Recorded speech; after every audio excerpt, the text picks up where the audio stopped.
Welcome to this podcast about Hilton Head Island and the Low Country. In this episode, we are talking with Stu Dawson, one of the original master planners of Sea Pines. Stu will share with us his introduction to Charles Fraser, designing the master plan for Sea Pines, and the development of Harbour Town as we travel down 278 to Lighthouse Road.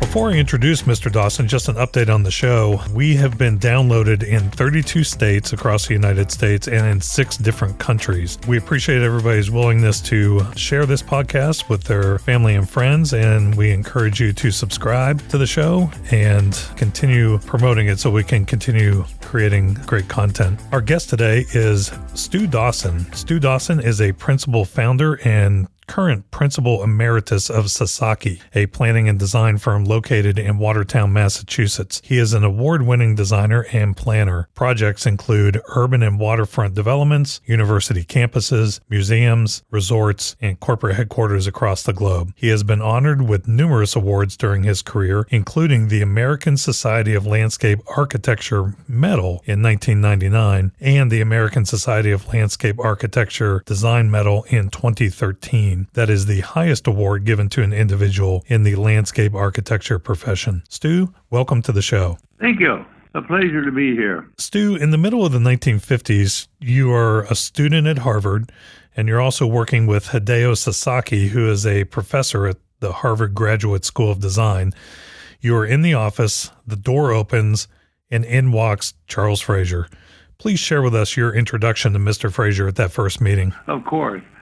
There were probably only 5 or 6 of us in those days. Sasaki Associates was essentially a bunch of graduate students at Harvard that worked nights and weekends. And on one Friday, I happened to be there, thank God, and in walks this brusque young man with a roll of drawings under his arms. And he walks up to Sasaki, no appointment at all. Are you Mr. Sasaki? And of course he was, and Mr. Sasaki said, well, what can we do for you? And Charles unrolled his drawings without asking if we had any free time, and began by spreading out a survey of what was Hilton Head Island, showing a property, a portion of which was called Sea Pines Plantation, although he hadn't named it yet.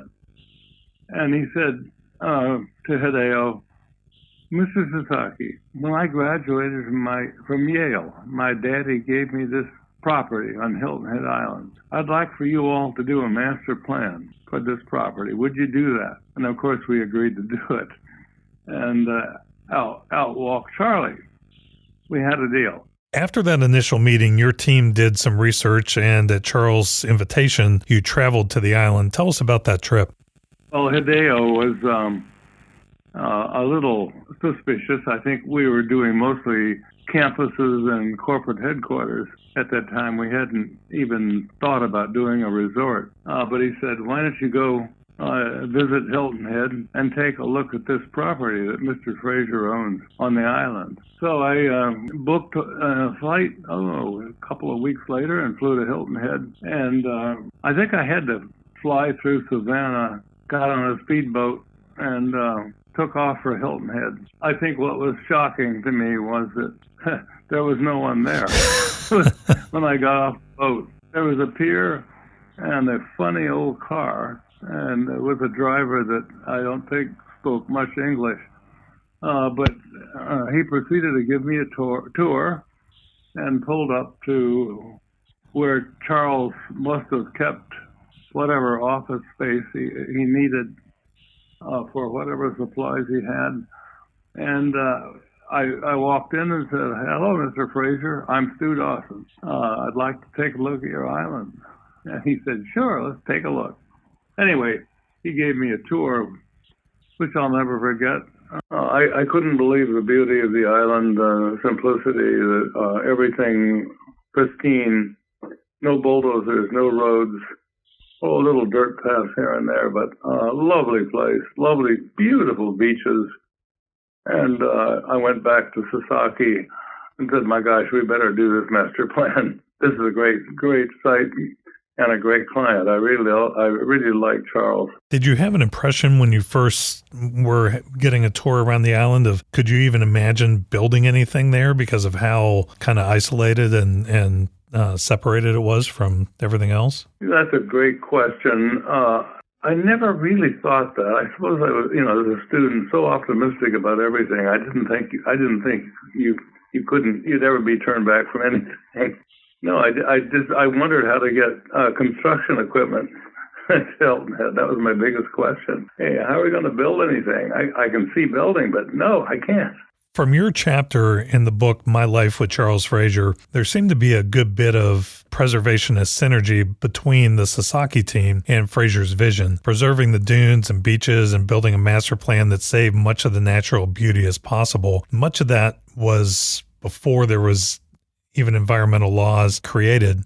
How forward-thinking was this plan and vision? I suppose you might say it was a match made in heaven. Charles Fraser, because of his interest in nature and the world in general, and Hideo Sasaki, who believed designers need to have more rational information behind their designer ideas, were a perfect pair. The two of them spoke the same language. Neither one had to educate the other. It was almost like we didn't really need Sasaki or we didn't need Charles. Either one of them would have been the perfect client. So it was ideal. Oftentimes with a client, of course, you tend to be on separate sides of the coin. But in this case, it was a natural combination of people who love nature and made every design effort as rational and sensitive as possible.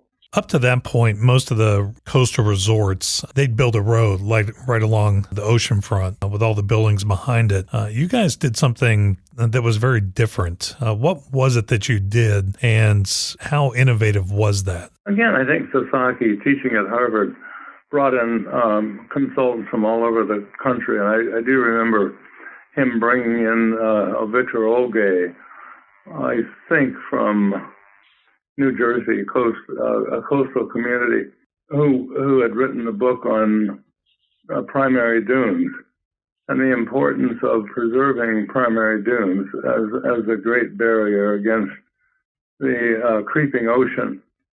And so the whole planning effort outlined the backside of the primary dune as a limit of construction. And we weren't to breach the dunes. We had to stay away from them.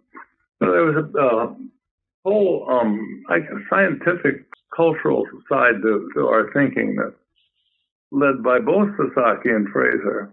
So again, the consultant, owner, client were in sync. Do you remember where the idea to do cul-de-sacs came from versus running a street all along the coast? Well, I think that had to do with probably not only scientific, cultural preservation, but also economics, if you think about it. If you were to do a road parallel to the beach, you got a few homes that have an incredible value, and then they got a lot more that have some value, but not nearly as much. With a cul-de-sac, everyone on the cul-de-sac felt that they had access to the beach because you could walk down the road and walk through an easement at the end to get onto the beach.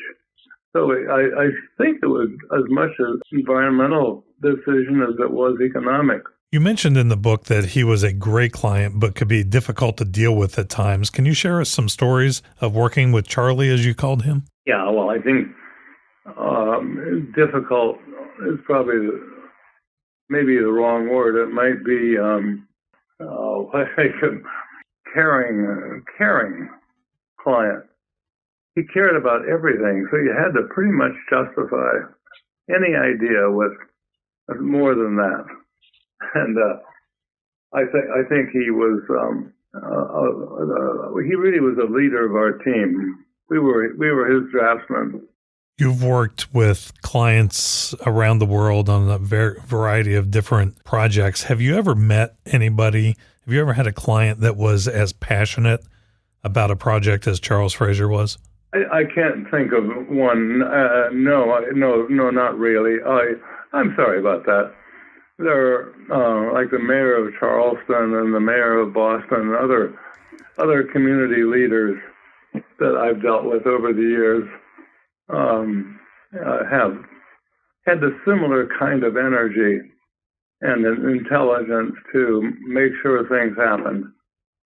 And those are, I've got, the list isn't long enough, but it's a good list of great people, great clients. Charles has to be the number one private sector individual personality, non-public, all private money that I've ever met in my life. Did Charles ever share an idea with you that made you think, okay, this guy is just crazy? Great question. I think originally I had that feeling before I really got to know him, because when I visited the island for the first time, he had built a kiosk. I think I can't describe the location, but within it he had placed exhibits, including acceptable colors for houses as long as you used a black roof. You had to choose colors from this template, and that when you built your house, you could not build a lawn. You had to leave the natural landscape. The color of the house had to be subtle, less powerful than the landscape, basically. And they only cultivated lawn on Hilton Head, or sea pines, would be the golf courses. And I guess I couldn't help but think, growing up in Illinois and knowing the American way, that how could you ever force this down people's throats? I think he did for a while. I'm not sure how long the no grass policy held up. But certainly the colors, the black roof, keep it subtle, were prototypes from then on for me in all of my planning work. Well, I can tell you from all the years that I've been going there are lawns and sea pines, but they're very minimal. Most of the grass that's there, actually most of it ends up being in the backyard towards the marshes and that area. It just kind of blends in. But yeah, you don't really see extensive lawns out front of properties. That's wonderful. Yeah, and it's just from a financial side of it, it's a lot less grass you have to have cut. So absolutely. I think what's so brilliant is that by saving money, you actually make money, and it's better for the environment. I've just thought that if I ever thought he was slightly crazy, it might have been the rules he imposed on the average homeowner. I just loved, and by the way, the experiences with Charles, especially that first trip, influenced my professional career. Over the next 50 years, I never shied away from a bold idea. He was a great teacher, too. He has been very well documented as being a great mentor. Many of the people in the book talk about how he mentored them even after they left Sea Pines. If they were working for him, he would stay in touch and mentor them as they were doing development projects or whatever they were involved with. So, that was one of the things that I think he really loved to do was just take his learnings and, mentor people along and help them in their careers. Yeah, very, very, very accurate. Yeah. How influential was the development of Sea Pines in other developments that came up around the country? He was very unique at the beginning and really kind of became a model for a lot of other sustainable developments. I think it was a model we almost always used in our interviews with future clients. We hope future clients of how the client participation was essential, and we hope that whoever was interviewing us would play a similar role, whether it was Dorado Beach in Puerto Rico or Costa Smeralda in Sardinia. we, I think, used the intelligence that we developed at Hilton Head in every move we made. And in fact, most of the clients had been to Hilton Head, so they already knew sea pines. And of course, Charles was always nice about giving us credit. He probably scolded us from time to time, but I was never aware of that. After that master plan was finished and the development started, you had lost touch with him for a while. You eventually reached out and went to visit Sea Pines to see its progress. How did that visit lead you to working on the plan for Harbour Town? I give all the credit to Hideo Sasaki, my boss. Probably about 10 years after the master plan, he must have read that Sea Pine Plantation was doing great things on Hilton Head Island. And that, geez, Stu, it's kind of a slow time at Sasaki. The economy's low. Why don't you take a flight to Georgia and get over to Hilton Head and visit Charles? Give him a call. So I did, totally on our own. And Charles was, I could tell he was pleased that we weren't going to charge a penny. We just wanted to see how Hilton Head was coming along, Sea Pines especially. So this time I found it easier to get there by boat and met with Charles. And on the second day, he said, "Let's take a ride around the island." And so we did. But he drove by the embayment that we had called Harbour Town on our master plan, and he said, "How would you guys like to design Harbour Town? I think it's time to design Harbour Town." And of course, I said to myself, "Well, this is a worthwhile trip." And never expected to land a new job. I just thought it was for free. Anyway, he hired us to do Harbour Town, and that summer, Frank James from our office moved to Hilton Head and began doing studies for Harbour Town. And I guess that was one of the wisdom of Hideo, and I guess you call it the brilliance of Charles Fraser, to say, "T. Sasaki's right for this," and so we went ahead and built Harbour Town. What were some of the challenges with Harbour Town? Obviously, there wasn't a harbor that actually had to be created. Did you run into things that were extraordinarily challenging about that project? What made it easier than it might have been is that the Corps of Engineers was compliant and peaceful, and the environmental waterfront types weren't upset about marsh grasses and eucalyptus trees. And we were able to design and build a harbor in an endangered, I guess you'd call it, sensitive area along what was called Calabogie Sound. And I think it was just one of those good things. The Lighthouse came as an idea that I think Charles and I debated who thought of it first, Charles or myself. We never settled that one. But as an Illinois boy, I was in love with lighthouses, and he loved the idea of a lighthouse. So that was almost a fix from the very beginning, even though a lot of people thought we were crazy. But I think that the good news was that permitting was easy in those days, and I think we were what you would consider to be a sensitive consultant and didn't destroy marsh grass where we could save it, and save wetlands where we could save them, and save live oaks where you could save them, and did a good job of mixing construction and nature. Now, there was one live oak in Harbour Town that was saved. Charles was very insistent on it.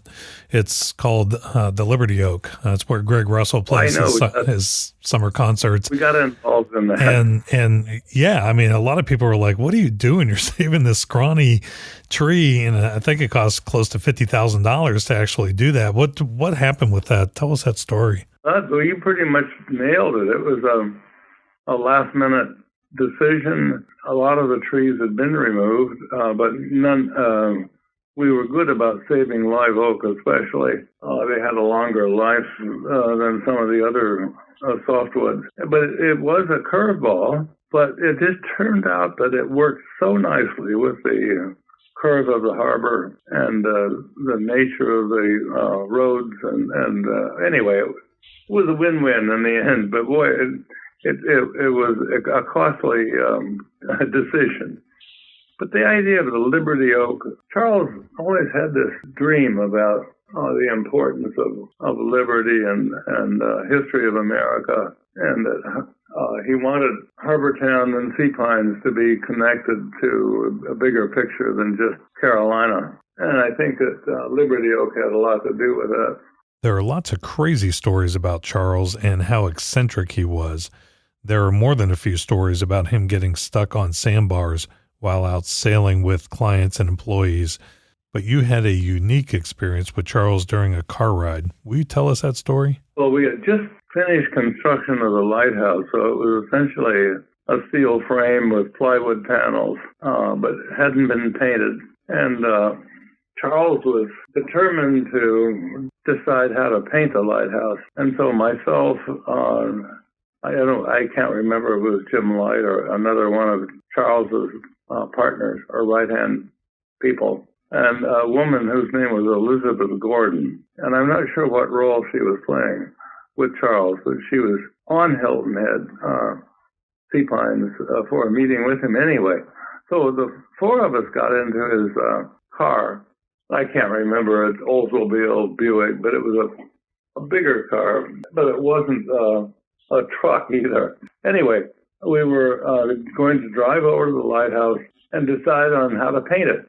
And I think what was fun is that I ended up wanting to paint it with vertical stripes, and Charles and Elizabeth Gordon wanted to do horizontal stripes. And as you probably know, it's horizontal stripes, not vertical. I lost. Well, what was fun is during the debate, Charles was just driving around and about in the woods adjacent to what amount of Harbour Town we built, and ran headlong into a tree, a live oak. I mean, he wasn't going 60 or anything like this. It was kind of like off-road speed. And his passengers go, oh, my God. And Charles didn't say a thing. He just put it in reverse, kept talking, backed up, and we kept driving. And he never acknowledged that he'd run into a tree. And by the time we got back to the office, steam was coming out from under the hood, and he still wouldn't acknowledge he'd bumped into a live oak. Anyway, I'll never forget that because I'd lost my argument about stripes, but I gained a special affection for the ability of a man to focus on a problem. Anyway, that was a great one. Yeah, to him, it probably never happened. That's right. The lighthouse that we have talked a lot about was known as Fraziers Folly when it was proposed and then even while it was being built, and it was nearly scrapped. Do you know the story behind that? No, I don't. I think I always, I guess I was on the right side of the telephone. I never heard any negative. Charles was so committed to it, and we certainly were. It would be our first lighthouse design ever. So it never occurred to us that there would be any kickback, or not kickback, but controversy. So I was never aware of that. Did you have any idea that the first lighthouse that you guys would design was Sasaki would be one of the most recognized lighthouses in the world? I know. For an Illinois boy, that's a thrill. It's my understanding that they took all what they dredged out of the harbor was put along the Calabogie Sound to make the 18th fairway. There was no land there. He wanted to build a golf course, and they didn't even have a place to put the 18th hole. Do you know much about that story? I think that's been a little bit exaggerated.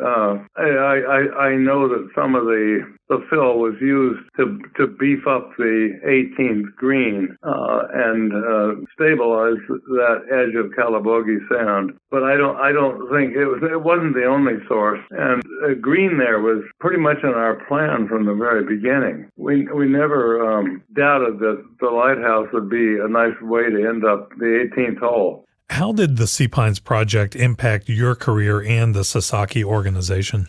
Well, I think it tremendous impact. I think there are other projects that I've been involved with that have an icon level of recognition, but probably none quite match sea pines. But again, that's only useful in the resort world.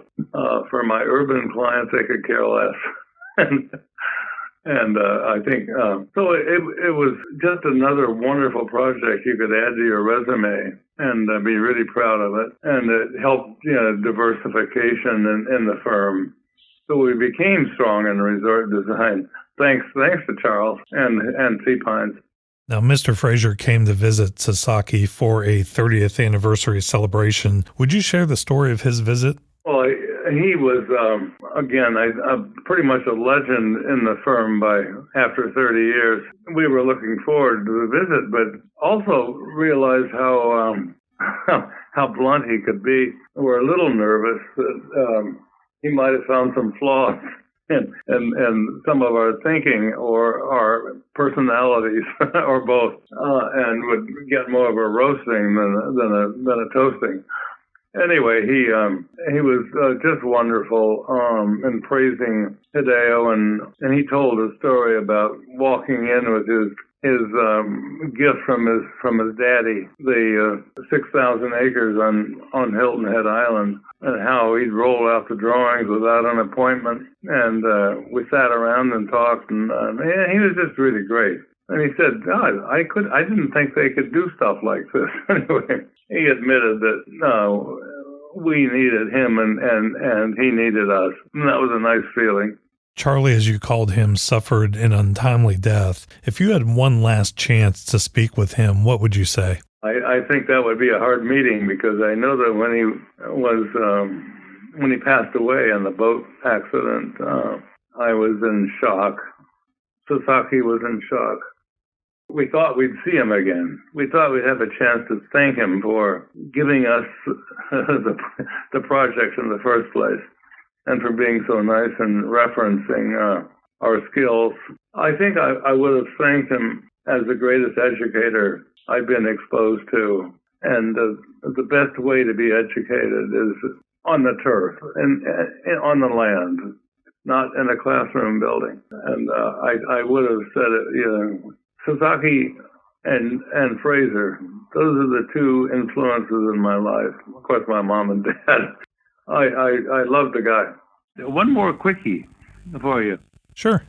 I had three of my good friends talk me into going to Hilton Head Sea Pines for a golf weekend. I called Charles and said, I've got three land planners and myself want to visit your island and maybe play Harbour Town links and tour the property. And Shaw said, sure, bring him out. I'll arrange for a house for you to stay in. And he did. And so we played Harbour Town links, and he had invited us to dinner that night, all four of us. And he and Mary and a couple of other, maybe Jim Light, were there. At 8, we were done at 7:30 or 8. Charlie was an early eater. And we were all set to go to bed. I could tell my buddies were exhausted, but not Charles. Charles clicked into third gear and fourth gear and fifth gear, and we talked until 1 a.m. He picked our brains. He forced us to daydream. What else? What else would we do at Harbour Town? What else would we do at Sea Pines? Was this the same trip that one of your friends found the rattlesnake on the golf ball? Oh yeah, on the 17th hole. His ball had gone into the rough, and when he found the ball, it happened to be encircled by a rattlesnake, and he jumped out of the rough and in the middle of the fairway. It had to be a 15-foot horizontal jump. Anyway, I was telling Charlie that same night, guess what, Charles? We found a rattlesnake on the 17th hole. He said, no, he didn't. And that was the end of the conversation. He wouldn't say any more. It was like the car crash, and it didn't exist. There are no rattlesnakes on Hilton Head. I know there aren't. He was that way, though. He's so focused. Stu, thank you so much for joining us today. Oh, you're quite welcome. I really appreciate the effort you're putting into this. It's really incredible. Charles would be very proud of you. If you enjoy this podcast, I invite you to subscribe and leave us a review. We will see you next time as we travel down 278 to Lighthouse Road.